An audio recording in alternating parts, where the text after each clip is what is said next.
오늘 우리에게 주시는 하나님의 말씀 사무엘상 30장 1절부터 6절까지 말씀입니다. 사무엘상 30장 1절부터 6절까지 말씀.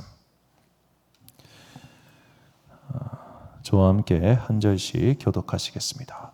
다윗과 그의 사람들이 사흘 만에 시글락에 이른 때에 아말렉 사람들이 이미 네겝과 시글락을 침노하였는데 그들이 시글락을 쳐서 불사르고 거기에 있는 젊거나 늙은 여인들은 한 사람도 죽이지 아니하고 다 사로잡아 끌고 자기 길을 갔더라. 다윗과 그의 사람들이 성읍에 이르러 본즉 성읍이 불탔고 자기들의 아내와 자녀들이 사로잡혔는지라. 다윗과 그와 함께한 백성이 울 기력이 없도록 소리를 높여 울었더라. 다윗의 두 아내 이스라엘 여인 아히노암과 갈멜 사람 나발의 아내였던 아비가일도 사로잡혔더라. 백성들이 자녀들 때문에 마음이 슬퍼서 다윗을 돌로 치자 하니 그의 하나님 여호와를 힘입고 용기를 얻었더라. 아멘. 삶이 흔들리기 전 기도라는 제목으로 하나님의 말씀 선포하겠습니다. 오늘 아침에 함께 오랫동안 기도하고 계신 권사님의 전화를 받았습니다. 뜻하지 않게 전화가 오면 좋은 일보다는 안 좋은 일인 경우가 많죠. 오늘 아침에 정확하게 오늘 새벽에 그 권사님에게 일어난 일입니다. 새벽 4시에 경찰에게서 전화가 왔습니다. 자, 새벽 4시에 경찰한테 전화가 오는 건 절대로 좋은 일일 수가 없습니다. 시동생, 그러니까 남편분의 동생분에게 매우 안 좋은 일이 일어나서 이제 가족들이 경찰 조사를 받고 그리고 장례를 치러야 하는 그런 상황이 발생했다고 했습니다. 이게 오늘 새벽 4시에 일어난 일입니다.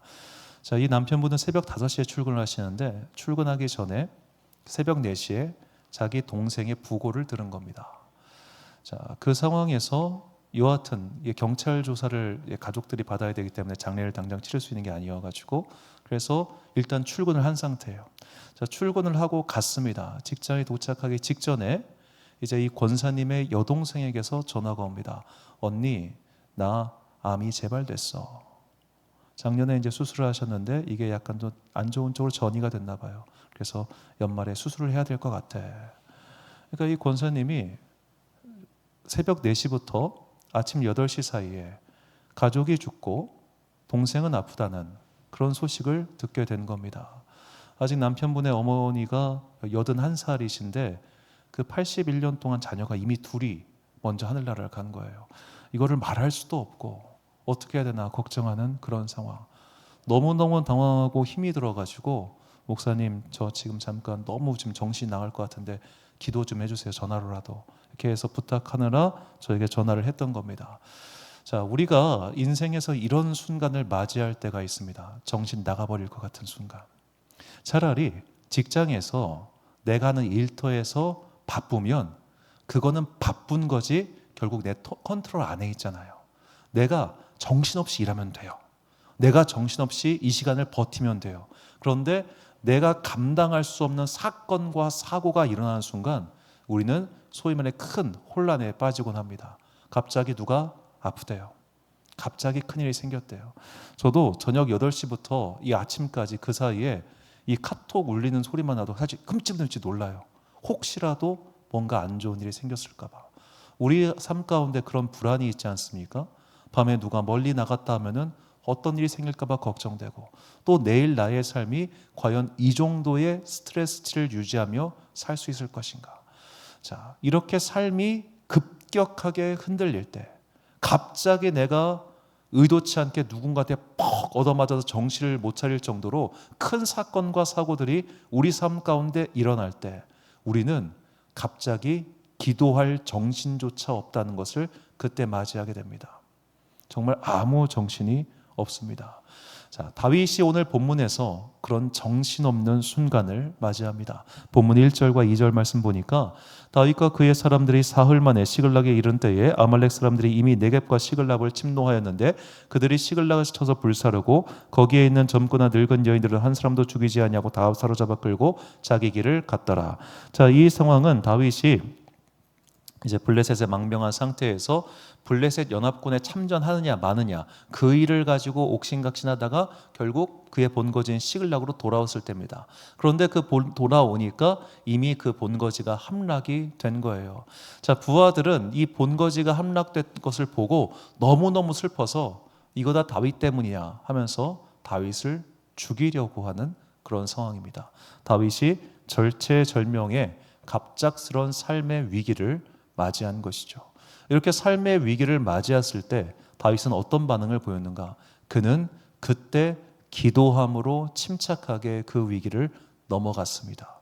어떻게 이런 것이 가능했는가는 그의 삶을 함께 쭉 봐야 합니다.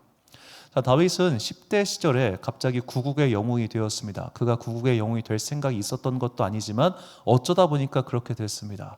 그렇게 해서 그의 명성이 올라가자 어찌 보면 그는 정치의 한가운데로 본의 아니게 휩쓸리게 됩니다. 그의 명성이 올라갈수록 당시 왕이었던 사울 왕은 불안했고 그래서 그를 뭐라도 묶어두려고 했습니다. 그 결과가 혼인이었죠. 그렇게 해서 그는 왕의 사위가 되었습니다.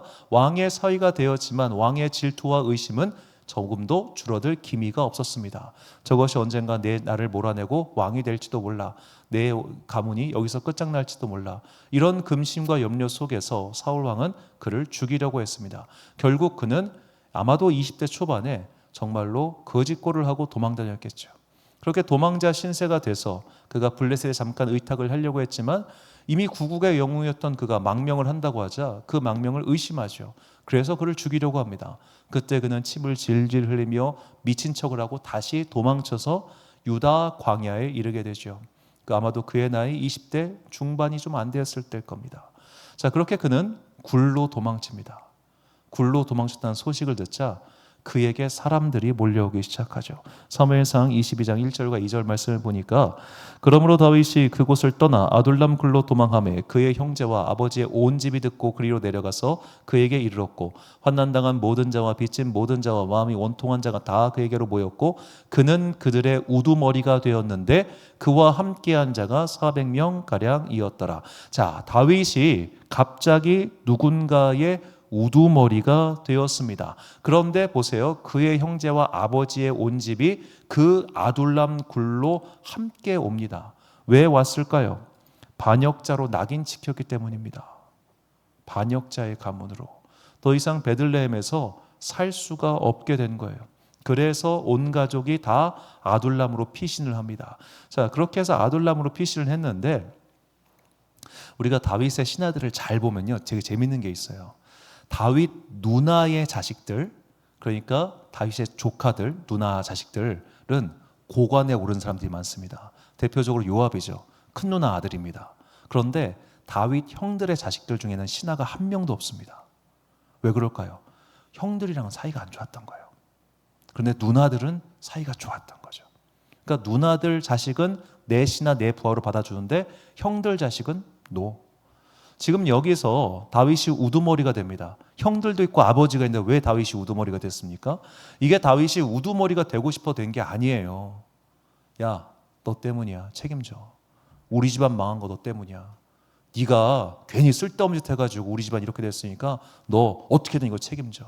갑자기 그에게 큰 부담이 쥐어진 겁니다. 자, 그리고 환난당한 자, 빚진 자 여러 가지 사람들이 오지만 결국 사회에서 실패한 사람들입니다. 자, 이렇게 실패한 사람들 그리고 자기를 비난할 가능성이 매우 높았던 가족들 20대 초중반에 그 무거운 짐을 짊어지고 다윗이 이 공동체를 함께하게 됩니다.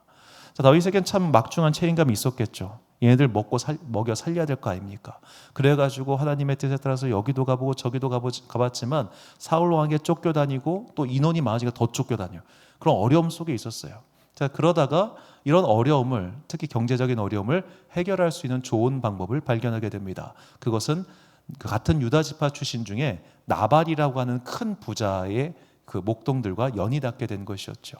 자, 그 당시 이제 유목민의 문화는 서로 돕는 상부상조의 문화가 있었습니다. 그래서 너는 내 거 도와주고 너는 내 거 도와줘서 마지막에 언제 그 양털을 깎는 큰 잔치 때 양털 깎는 데 그들한테 이제 수확의 의미가 있거든요. 큰 잔치 때 서로 수확물을 나누면서 함께하는 그런 전통이 있었어요.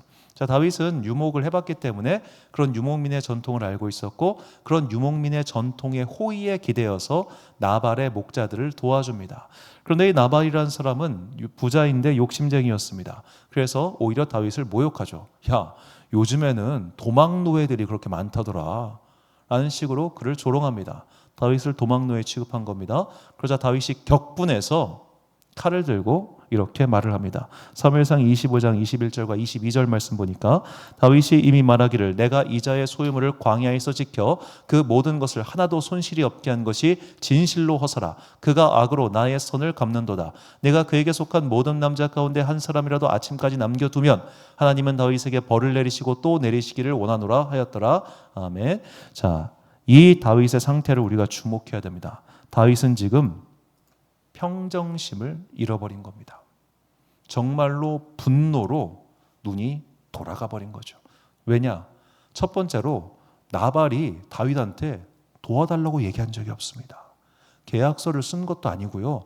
그냥 서로 호의, 그러니까 매너 있게 하자는 거예요. 매너 있게. 그런데 이것은 어긴다고 해서 나발이 욕을 먹을지언정 계약 파기가 아니에요. 두 번째, 이거 먹을 거 안 줬다고 사람 다 죽이겠답니다. 이건 깡패입니다. 다윗이 삶의 위기가 겹쳤습니다. 스트레스가 쌓이고 쌓였습니다. 갑자기 아빠가 나 책임지랍니다. 갑자기 형제들이 나와서 나한테 원망을 합니다. 갑자기 원하지 않는 400명 우르르 와가지고 밥 줘 이럽니다. 이 속된 말로 그냥 속된 말입니다. 거지 같은 것들 끌고 400명 됐고 이게 또 600명까지 늘어나요. 얘네들 데리고 여기 갔다 하면서 막 살림하느라고 힘차고 너무너무 힘들었어요. 그렇게 힘겨운 시간을 쭉 가다가 드디어 이 나발 때문에 꼭지가 돌아버린 겁니다. 자, 우리가 이런 경우를 많이 맞이합니다. 평소에 스트레스가 많습니다. 평소에 일이 많습니다. 그러다가 내 삶을 와르르르 무너뜨릴 만한 사건이 딱 터지잖아요. 그때 사람이 후루룩 무너져요. 자, 차라리 무너지면 나을 수 있어요. 가장 최악이 뭐냐? 분노로 이성을 잃어버리는 겁니다. 짜증을 폭발합니다. 화를 내기 시작합니다. 자, 우리가 머리 꼭대기까지 열받아가지고 말을 뱉으면 그 말은요, 신기하게 그 상대방 가슴에 깊이 박혀요. 깊이 박혀요. 나는, 우리가 그렇게 자기 스스로 그렇게 생각할지 모르겠어요. 나 쿨한 사람이야. 나 한 번 화내고 잊어버리는 사람이야. 들은 사람은 못 잊어. 절대로 못 잊어. 푹푹 박혀요.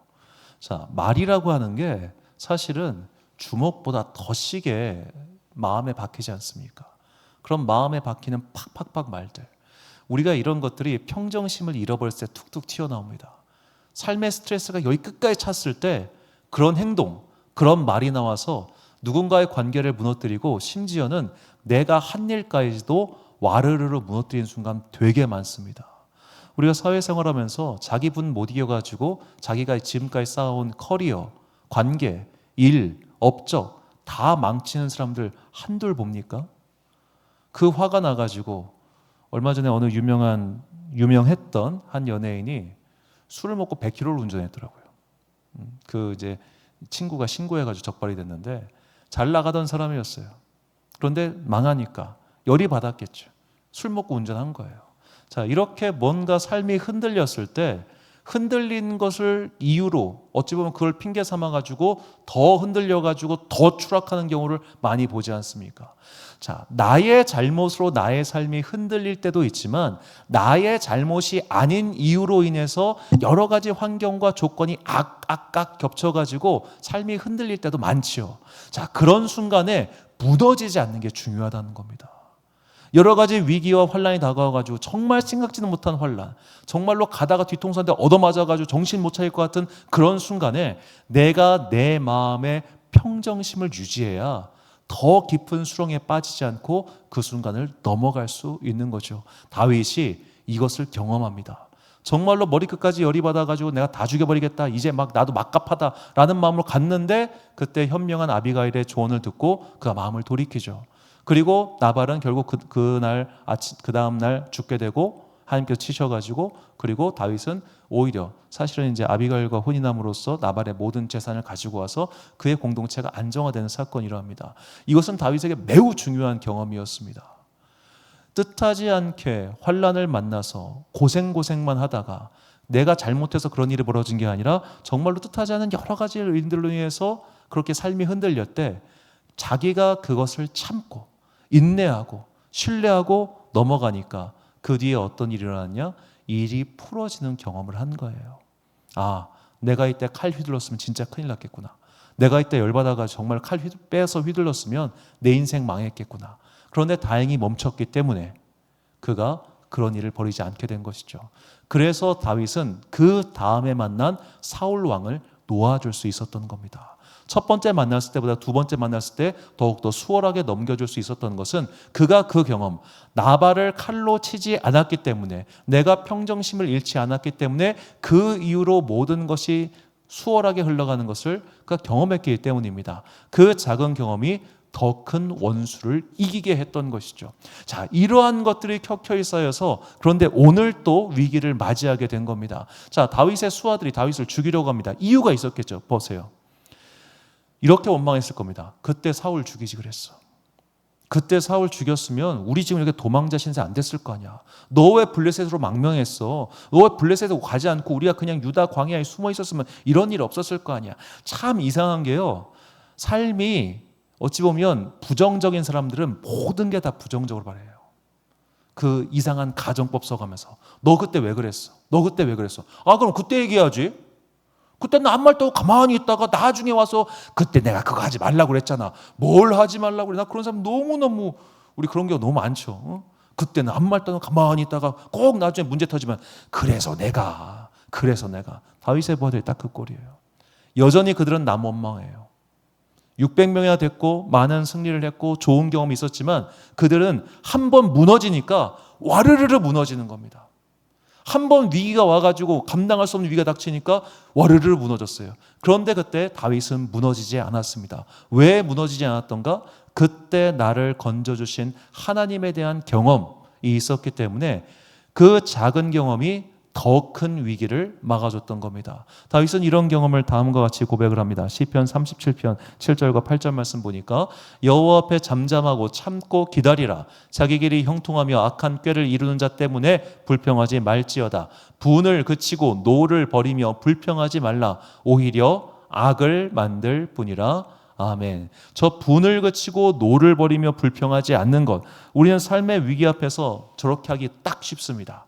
누구를 원망하고 누구의 분노를 쏟고 그런 일들이 너무너무 많이 일어나죠. 그러나 다윗은 이 경험들, 그 위기의 순간에 내가 내 분대로, 내 기분대로, 내 마음대로 행하지 않았기 때문에, 내가 그때 참았기 때문에 나를 건져주신 하나님, 나를 구원하신 하나님에 대한 경험이 분명했고 그것이 이후 다가올 더 큰 위기에서 그를 구해줬던 겁니다. 이것이 우리가 평소에 기도해야 하는 이유입니다. 평소에 기도해야 하는 이유. 평소에 우리는 여러 가지 소망과 간구를 가지고 기도를 시작할 겁니다. 하나님, 오늘 이런 일 도와주시고 저런 일 도와주시고 이거 해주세요. 그런데 그런 기도에 대해서 오늘 내가 기도했다고 해서 오늘 저녁에 그 기도가 응답받는 건 아니잖아요. 그러면 우리는 기도의 동력을 잃어버릴 수 있어요. 아, 이렇게 기도해도 문제가 해결 안 되는데? 우리는 반드시 오늘 일어난 문제를 해결하기 위해서 기도하는 것은 아닙니다. 언젠가 다가올 내 삶을 뒤흔들 수 있는 그 큰 사건이 일어났을 때 내 마음이 흔들리지 않기 위해서 기도의 분량을 쌓아둬야 되는 겁니다. 이것은 마치 내 영혼의 무게추의 중심을 잡는 것과 똑같습니다. 이 코어 근육이 흔들리면 몸의 밸런스가 무너지잖아요. 마찬가지예요. 기도를 통해서, 매일의 기도를 통해서 내 영혼의 무게 중심에 예수 그리스도를 모시는 겁니다. 그렇게 되면은 내 삶을 요동하는 그 큰 사건들이 왔을 때 그것 때문에 내가 와르르르 무너지지 않고 와르르 분노해서 스스로 내 삶을 무너뜨리는 그런 사람이 아니라 그럼에도 불구하고 그 삶을 지킬 수 있는 사람이 되는 것이죠. 자, 그래서 사도 바울은 우리에게 이렇게 권면합니다. 골로새 4장 2절 말씀을 보니까 기도를 계속하고 기도에 감사함으로 깨어 있으라라고 합니다. 이 CEV 영어 서전 보니까 Never give up praying이라고 되어 있더라고요. 기도하기를 포기하지 마십시오. 그리고 기도할 때 항상 깨어 있고 감사함으로 하십시오. 자, 여기서 계속하다라고 하는 헬라어를 보니까 이 프로스 카르테레오라는 말인데 무엇에 애착을 가지고 충성하다, 그리고 꾸준히 하다. 그러니까 기도를 꾸준히 하라는 겁니다. 꾸준히 기도를 계속하고 있어야 내 삶에 위기가 뻥하니 왔을 때, 오늘 정신 못 차릴 정도로 심각한 사건들이 연이어 터져올 때, 그때 마음 무너지고 평정심을 잃어가지고 분을 바라거나 노를 바라거나 혹은 그것 때문에 내가 와르르 무너져서 나 또한 함께 극단적인 길을 가거나 그러지 아니하고 이것을 굳건히 지킬 수 있다는 것이죠. 그래서 우리가 항상 기도하는 것이 습관이 되어 있어야 됩니다. 제 친구 목사, 모기가 돌아다녀. 제 친구 목사의 사모의 이야기입니다. 이 친구가 그래서 10년 정도 됐죠. 10년 전쯤에 이 출산을 하다가 아이가 먼저 하늘나라를 갔어요. 아마도 이제 출산 과정에서, 자세히는 설명을 못 들었는데, 출산 과정에서 아이가 숨을 안 쉬는 채로 나왔나 봐요. 자연분만 하다가. 그래가지고 간호사가 이제 심폐소생술을 했어요. 근데 태안이, 애가 나왔으니까 뭐 애가 요만할 거 아닙니까? 심폐소생술 하다가 갈비뼈가 다 부러진 거예요. 요만한 애가. 그래서 이제 병원에서 전신에 기부술을 하고 이렇게 10일 정도 입원해 있다가 이제 좀 의사가 얘는 병원에 더 있는 건 큰 의미가 없을 것 같고 집에서 이제 계속 관찰하면 봅시다 하고 퇴원을 시켰어요. 그리고 그날 저녁에 애가 죽었습니다. 자, 이거 얼마든지 의료사고로 이제 할 수 있었는데 그걸 사모가, 부인이 하지 말자고 했어요. 왜냐하면 괴로운 거예요. 자, 오히려 남편인 이 친구는 어떻게 보면 자기 표현이 좀 분명한 친구여가지고 내가 오늘 슬프다 힘들다를 표현을 했는데, 이 부인 되는 친구는, 그 친구도 저랑 나이가 동갑인데 그거를 그냥 묵혀두고 있었어요. 쌓아두고 있었던 거예요. 근데 이 여자와 남자는 그게 좀 다르다고 하더라고요. 그러니까 애는 갔어요. 그런데 이게 몸이 이렇게 불었다가 출산하지 않았습니까? 그 친구가 그 당시에 페이스북에 그런 글을 썼는데, 내 뼈가 너를 기억하고 있다, 그렇게 표현하더라고요.